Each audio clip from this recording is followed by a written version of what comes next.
Aranha, goleiro do Santos, homem preto, vítima de racismo em um estádio de futebol.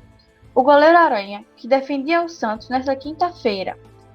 O goleiro, que teve uma grande atuação e garantiu a vitória de sua equipe por 2-0 contra o Grêmio, foi insultado no final da partida por torcedores na Arena, em Porto Alegre.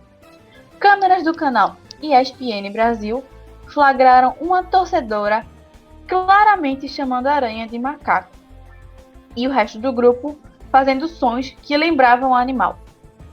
O jogador optou por não prestar queixa à polícia após a partida.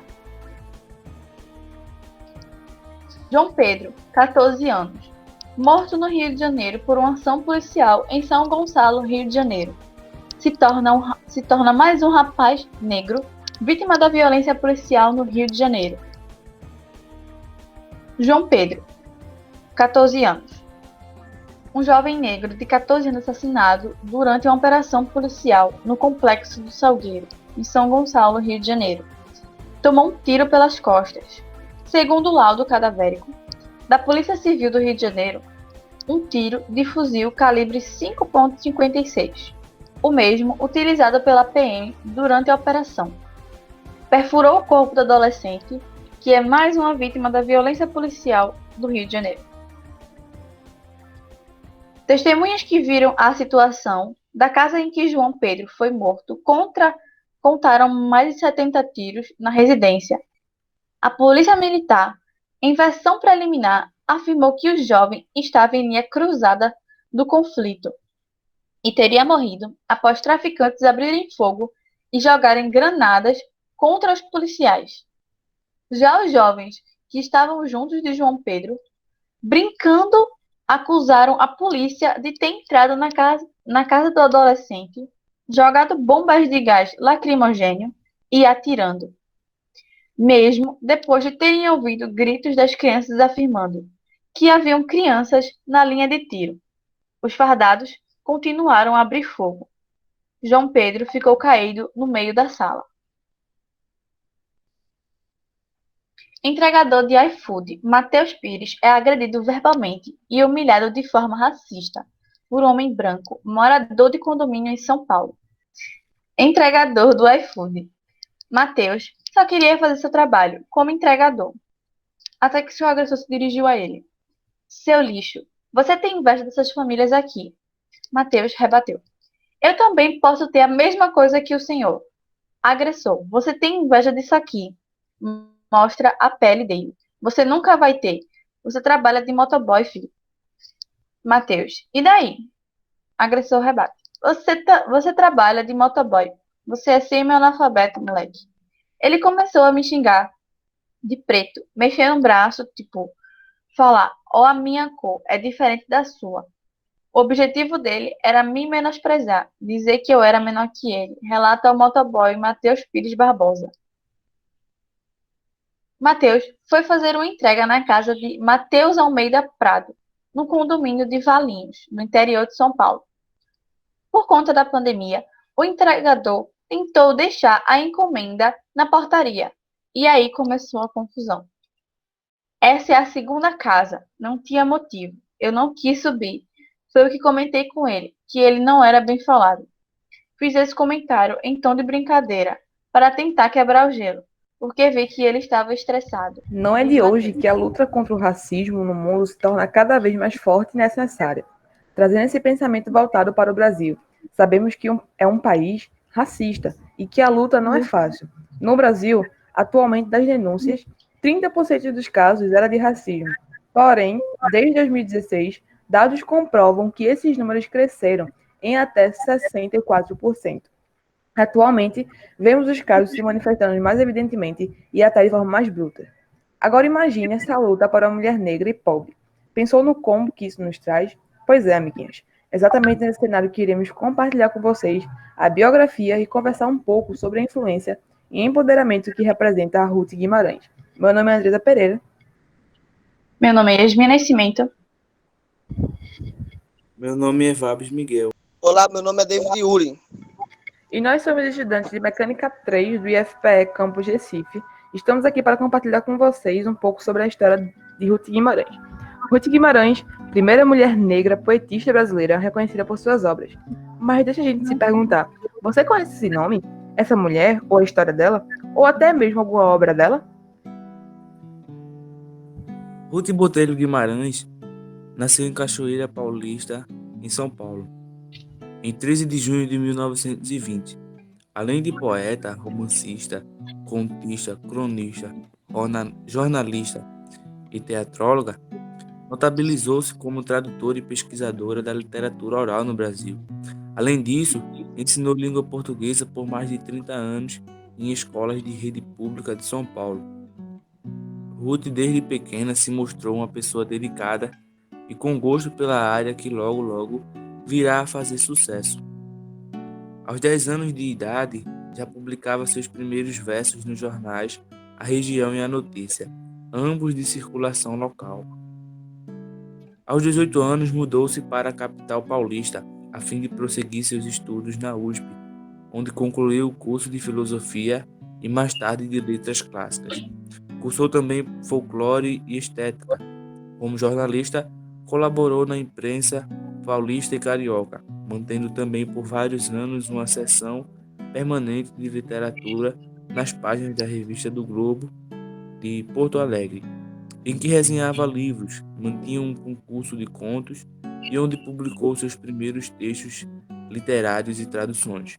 Escreveu também crônicas e críticas literárias nas páginas do Correio Paulistano, A Gazeta, Diário de São Paulo, Folha de Manhã e Folha de São Paulo. São dezenas de obras publicadas por Ruth, entre as principais estão Água Funda, Calidoscópio, a saga de Pedro Malazarte, Lendas e Fábulas do Brasil, Conto de Cidadezinha e o ensaio Os Filhos do Medo. Traduziu Balzac, Dostoiévski, Daudete e Apuleio, além de ser autora de um importante dicionário da mitologia grega. Posso dizer que Ruth Guimarães foi uma das primeiras escritoras negras a ocupar espaço nacional no cenário da literatura brasileira. Estudiosa da cultura popular, principalmente o folclore, e autora de diversas obras que valorizam essa vertente da nossa cultura, em 2017, Ruth concedeu um depoimento no seminário Encontro de Gerações, promovido pelo Museu Afro-Brasil, em São Paulo, em que aborda o seu trabalho e a questão do negro no nosso país. Em uma de suas falas, essa deu bastante ênfase para a história do povo negro. Abre aspas. Nós precisamos saber da raiz negra de onde viemos. A história negra está por fazer, a literatura negra está por fazer, a poesia está por fazer. Eu, depois de velha, resolvi pesquisar e, para isso, estou contando e escrevendo histórias, tentando fazer um fabulário brasileiro, não só como pesquisa entre negros, mas entre o povo, todo o nosso povo, e ocasionalmente, quando se faz estudo, aí a gente separa. Isso daqui para lá é dos pretos, isso daqui para cá é de todo mundo. Muita gente já fez esses estudos e descobriram uma coisa muito bonita, muito gratificante para a gente. Todas aquelas qualidades do povo brasileiro, aquele povo igual, alegre, que aceita, que aguenta os trancos, que passa por tudo quanto há de ruindade do mundo, essa qualidade boa, excelente, que nos faz de um povo único no mundo, nós devemos ao negro, aos negros. Os negros é que são assim, aguentam e continuam aguentando. Não sei se são muito pacientes, se for medir por mim, porque o homem é a medida do homem, se for medir por mim, essa qualidade de paciência nós não temos. Eu não tenho paciência. Não sou uma criatura paciente, mas sou uma criatura alegre graças aos meus ascendentes negros. E agora, depois de muito velha, estou fazendo pesquisa e procurando um rastro do negro na nossa literatura de povo e na nossa alegria de contar histórias. Fecha aspas. 18 de setembro de 2008, a escritora foi empossada na Academia Paulista de Letras, sendo eleita imortal em 5 de junho do mesmo ano, com 30 dos 34 votos válidos. Na véspera de completar 89 anos, foi convidada pelo prefeito Fabiano Vieira para assumir a pasta da cultura em Cachoeira Paulista, sua cidade natal. Após aceitar a proposta, afirmou que estava ansiosa para trabalhar de forma efetiva na sua cidade. Ruth Guimarães também entregou importantes entidades culturais, como o Centro de Pesquisas Folclóricas Mário de Andrade e a Sociedade Paulista de Escritores.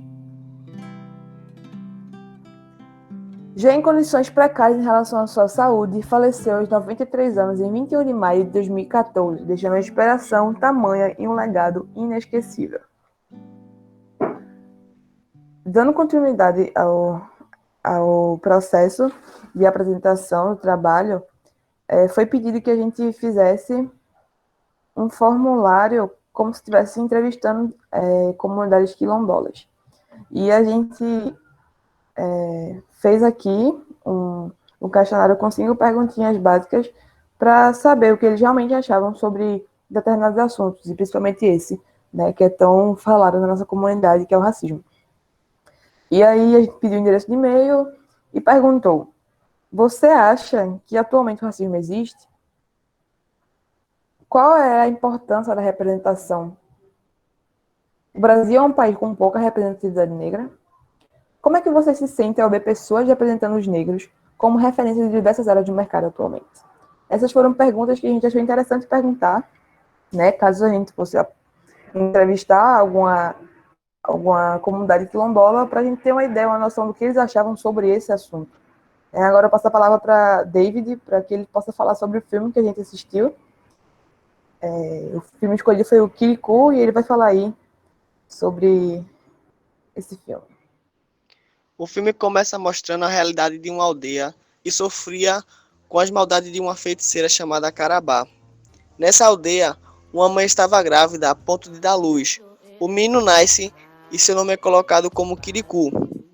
Ele não era uma criança normal, era uma criança aparentemente bem avançada no tempo, por suas falas e ações. Kirikou começa a interrogar sua mãe pelo motivo da feiticeira ser tão malvada e pergunta sobre seus familiares. Logo ela responde que todos que foram de fronte com a feiticeira, ela os devoravam. Nessa aldeia, Kirikou tinha um tio, e esse tio estava prestes a enfrentar a feiticeira. E Kirikou foi acompanhando seu tio dentro de um chapéu. E pelas conversas que ele tinha com seu tio, a feiticeira pensou que o chapéu fosse mágico e então o pediu. O tio deixou o chapéu no chão e voltou para a aldeia. Tendo visto que o chapéu não era mágico, a feiticeira se irou. Kirikou livrou seus amigos 2 vezes das emboscadas da feiticeira contra a vida deles. A aldeia em que viviam estavam passando por uma maldade da feiticeira, com uma grande escassez de água da aldeia, e o riacho mais próximo era muito distante.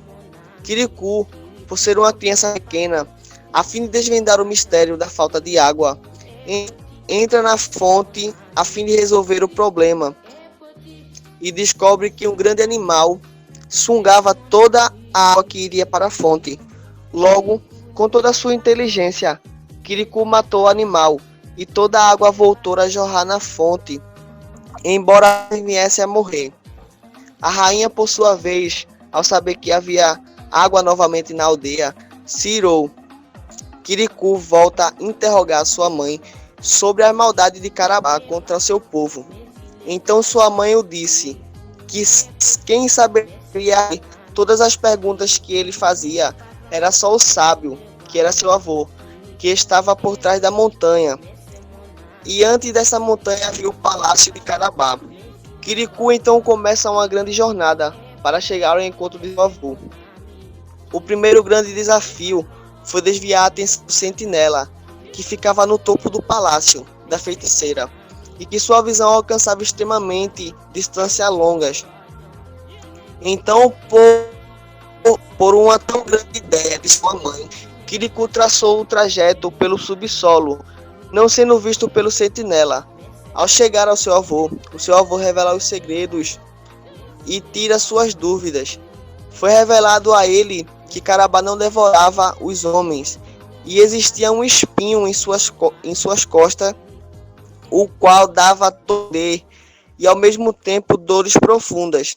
Então Kirikou toma o rumo de volta à sua aldeia, com a mesma dificuldade de se livrar dos guardas e da visão do sentinela. Com uma boa ideia, Kirikou arma uma tática para estar tirando o espinho das costas, que é retirado com sucesso. E quando é tirado, Todo o feitiço e poder que havia sobre Carabá foi retirado. Kirikou toma um beijo de Carabá e instantaneamente cresce, tornando-se um homem. Tornando novamente para sua aldeia, Kirikou não é reconhecido somente por sua mãe, pois quando havia saído era uma criança e quando voltou já era um homem. Logo, seu avô com os homens, a quais todos achavam que teriam sido devorados, mas quando na verdade teriam sido transformados em objetos obedientes pela feiticeira. Pronto, a gente ouviu agora um resumo que David apresentou. E agora eu vou fazer uma resenha bem breve do filme. O filme, na verdade, quando a gente sempre vai conhecer um pouco a fundo a cultura dos negros, a cultura afro, a gente percebe que o centro, não diria centro, mas uma coisa que eles guardam muito, tem muito carinho, muito afeto, é a questão da ancestralidade. Que para os negros, a ancestralidade é algo muito importante. E Kirikou representa justamente isso.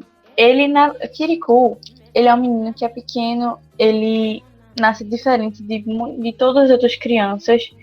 Ele, apesar de pequeno, muito pequeno e recém-nascido, ele tem uma força muito maior do que todos os adultos que estão ali, todos os guerreiros, na verdade, que estão ali na sua aldeia. Então, o Kirikou, na verdade, se a gente for analisar bem, ele representa o espírito de um bravo guerreiro ancestral. Ele é a reencarnação de um ancestral seu, que vem salvar o seu povo de um mal. Mal esse que foi feito por uma das mulheres que eram da sua aldeia.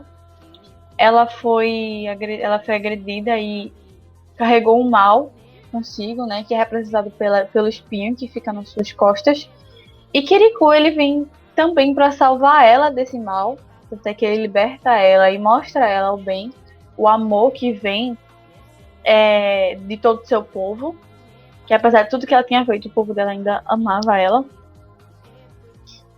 E ele também salva o seu povo da escassez de água, que tanto é quando a gente fala, por exemplo, dos ancestrais mais importantes, a gente vai falar sobre o Oxalá, vai falar sobre o Zumbi, vai falar sobre tantos outros, que foram guerreiros que salvaram o seu povo, seja da fome, seja da escravidão, seja da falta da escassez de água e tantas outras coisas. Então, também tem a figura do sábio, que é o seu avô, sabe que uma coisa da cultura afro é justamente isso, da cultura negra. Que as pessoas mais velhas são pessoas sábias, porque elas já viveram muita coisa, entendem, têm uma visão do mundo, de toda a cultura muito diferente das pessoas mais novas.